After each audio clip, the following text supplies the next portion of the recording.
It's been a long, cold, lonesome winter. Fishing has been off for you maybe, but it's been cold. But now, it's the first week of March. The temperatures are in the high 50s. It's warm and the sun's out. Now is the time to get back on the rivers.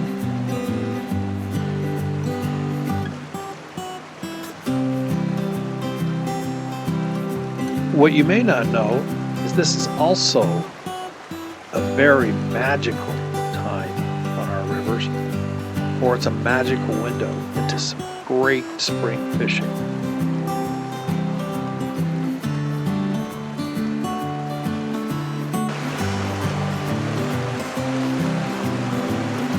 For me, it's a time to get on my home water, the Boise River.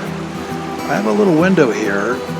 In about 5 days, they're going to raise the river beyond ability for me to fish it. So I need to get on this river now when it's at 250 cubic feet. This is when I can get on there. This is the days are longer. The sun's out and it's warm, and I can get out and catch some fish.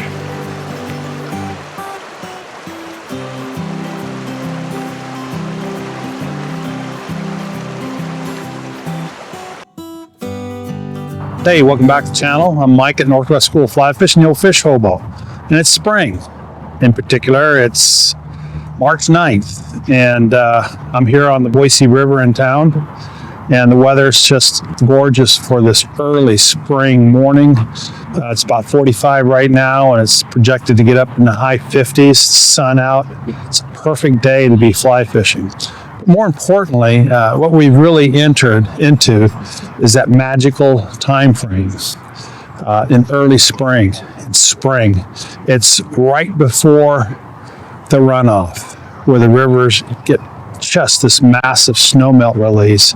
They're just raging masses of brown goo. It makes it almost impossible to fish in many of our freestone rivers.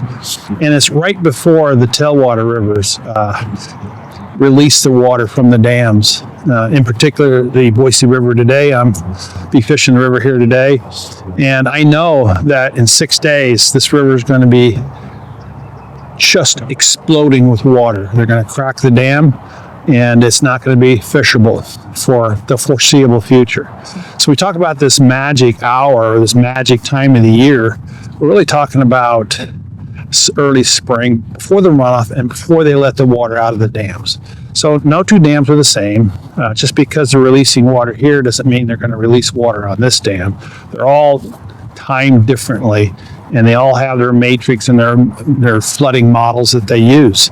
So you can catch these tailwaters before they release, and there's some really good spring fishing, especially when the water warms up. Same with the spring runoff. Here in southern Idaho, it usually starts right around mid to late summer. All we need is some warm weather, and bang, here it comes. So you need to really look at your flows, USGS flows. I like to, no matter where I fish, I like to always check the USGS flows. Certainly there's apps that you can get to on your phone. There's 3 or 4 different really good apps that will list your favorites of the rivers that you fish and the freestone rivers that you fish. It's going to show you a flow. And really, what you're really looking for is the average and how low the water's flowing right now. And that's usually going to indicate when I go out and fish a freestone river and a tailwater river in the spring. And as the spring hits mid-spring and into late spring, that window really narrows, and next thing you know, you're on a lake somewhere fishing, what we call still water fishing. And we have to do that until the waters recede and the tailwaters turn down.